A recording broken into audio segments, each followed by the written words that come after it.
Hello YouTube family, કેમ છો તમે? બધા મજામાં થશો. આજના મારા નવા વિડીયોમાં તમારું સ્વાગત છે. જય માતાજી, બાપા તારા. હવે આ મકાન વેરીને પછી કંઈક રેગ્યુલર થાય. નકા હું છે કે એકાદ બે દી વિડીયો બને ને એકાદ બે દી પછી પાછો વિડીયો નથી બનતો, કે કામ હોય, મોવે જવાનું હોય, કારણ કે ઠેકાણો નથી રહેતો. કાંઈક ને કાંઈક ઘટતું હોય તો જવું પડે. તો કાલ હું ને મારા કાકા રઘુ કાકા બી ગયા હતા હવે. તો સામાન ને એવું લાવવાનું હતું ઇલેક્ટ્રિકનો એનો, તો એ લાવ્યા.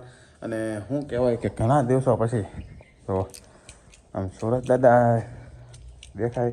કાલ વરસાદ આવ્યો હતો બહુ મવામાં, કે મવામાં તો હદવારો વરસાદ હતો, કે ફૂલ વરસાદ. અને અમારે કલાક તો અમે વરસાદ વટેરા કે શું કહે કે અમારે રહી જાય તો જઈએ, પણ એ કલાક જેવો હું ને મારા કાકા ઊભા રહ્યા.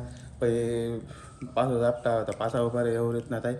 અને મકાનની અપડેટ હું તમને આપું તો જુઓ, દરવાજા કંઈક આ રીતના દરવાજા ફિટ કરેલા છે. બારી ફિટ થઈ ગઈ છે. સામાન બધો છે ને કમ્પ્લીટ થઈ ગયો છે. તો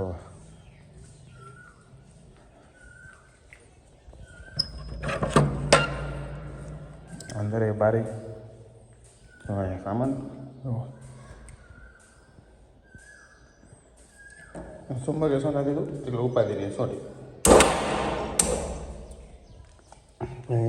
આ દરવાજાની વાત કરી.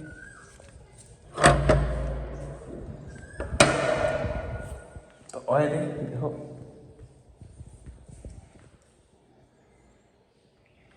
મેં સુંબક સોના દીધું છે. ઉપાધિ નહીં ભાઈ, અહીંયા મંદિરીઓ મૂકી દીધું છે. જો બારી અત્યારમાં ઝાકળવાળી થઈ ગઈ છે. એટલું કામ થયું છે. અને સંડાસ બાથરૂમના દરવાજા થઈ ગયા છે. જો સંડાસ બાથરૂમ તો કેદો ના બની ગયા ને, દરવાજા વાયા જો કેવા લાગે છે. મસ્ત એવા કરતી થશે. હવે ઉપાધિ નહીં એમ ત્યાં થઈ જશે. ઉપર ટાંકો મૂકી દીધો છે. સંડાસ બાથરૂમ ચાલુ કરી દીધા હતા આપણે, કે ટાંકો કમ્પ્લીટ કરી નાખ્યો. તો હું છે કે અહીંયા હોય તો ઉપાધિ ન રહે ને એમ, એટલે દરવાજા ફિટ કરી દીધા છે. ત્યાં બે દરવાજા ફિટ, અહીં દરવાજા ફિટ. હવે ખાલી સામાન ફેરવી રહેવા આવી જાય એટલે કમ્પ્લીટ. નહીં હજી આમ બાકી જાઓ, ઇલેક્ટ્રિકનો સામાન હજી બધા બાકી છે. પણ એ આવે નિરાતે કર્યા કરવાનું હોય. શું કહેવાય કે એ તો થોડું મારે જ કરવાનું છે. પછી આપણે કીધેલું છે તો એ બોર્ડ ફિટ કરવાના એવું આવશે. તો અત્યારમાં આપણે છે ને ઇલેક્ટ્રિકનો સામાન ફિટ કરવાનો છે. તો પટ્ટીને એવું બધું ફિટ કરવા મળી. તો ચાલો વિડીયોમાં બનાવો એટલે ખ્યાલ આવે કે કેટલું કામ થાય એમ. તો ફાઇનલી સાંજના 4 વાગી ગયા છે. સવારથીનો છે ને મહેનત કરતો હતો. જો વરસાદે ધીમો ઝરમર ચાલુ થયો છે. અને લાઇટ ફિટિંગ કરતા હતા આપણે. તો જો આવું બધું ફિટિંગ કરેલું છે ઉપરને એવું બધું. 4 વાગી ગયા છે. બપોરે હું છે કે જમવા ગયો હતો, પણ ગાય જમીન પાસે ગયો હતો. તો એટલું ફિટિંગ કર્યું છે. અને બોર્ડે લગાડી દીધા છે અહીંયા. ઓલા પણ ઘરમાં ફિટિંગ કરી દીધું છે. જો હજી હોલ્ડરને એવું લગાડવાનું બાકી છે, પણ એ કાલ ઉપર. કારણ કે કાલ શું છે કે બુધવાર છે, તો પાવર કાપ હોય તો કાંઈ નક્કી ન કહેવાય. તો પાવર કાપ હોય ને તો વાયરિંગનું કામ તો થઈ જાય, તો ફિટિંગનું કામ ચાલુ શું છે જો. તો અહીં કરી નાખેલું છે. ઘરમાં કાંઈ બહુ આપણે છે ને કાંઈ કરવાનું ન હોય. એક પંખો, એક લેમ્પ અને 2 પ્લગ ચાર્જિંગ કરવાના. કારણ કે હું છે કે ફોન ચાર્જિંગમાં મૂકો એટલે. તો જો આ બધી ફિટિંગ કરતા હતા. આમાં દીના પટ્ટા લેવા હતા, એને ગોળને એવું રિપેર કરી દીધું છે. તો સરસ એવું કામ થયું છે. તો વિડીયોમાં બનાવો કેટલું કામ થાય એ જોઈએ પછી. તો હવે તો હું થાકી ગયો છું. તો મજા આવે અને ફિટિંગ કરવાનું હોય એટલે કાંઈ હું છે કે કારીગર આવે પછી કંઈ નક્કી ન કહેવાય. એની કરતાં હાથે કરવા મળી, જેટલું આવડે એટલું હાથે કરી નાખવાનું એમ.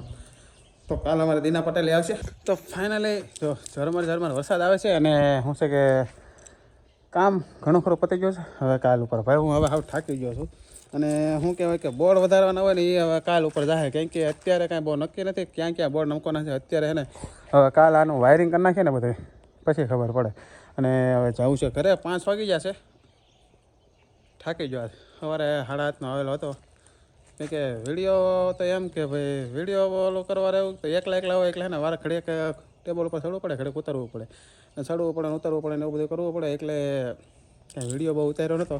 તો આપણું મકાન હવે આમ તો કમ્પ્લીટ થઈ ગયું છે. વાયરિંગ થાય એટલે હતું તો કમ્પ્લીટ. અને 3 મહિનામાં આપણે છે ને સામાન ફેરવવાનો છે. તો જલ્દી ઉતાવળ રાખવી પડશે. અને કાલે વાયરિંગ આપણે ગમે એમ કરીને પૂરું કરવું જ પડશે. થોડું ઘણું બાકી રહી જાય છે ને સામાન ફેરવીને પછી, પણ કમ્પ્લીટ તો કરી નાખવું છે. તો આજનો વિડીયો આપણે પૂરો કરી. જો તમને વિડીયો ગમ્યો હોય તો લાઇક કરો, શેર કરો અને સબસ્ક્રાઈબ કરો. મળીએ પછી કાલે નવા વિડીયોમાં. ત્યાંથી બધાને જય માતાજી, બાય બાય. સબસ્ક્રાઈબ કરવાનું ભૂલતા નહીં પાછા.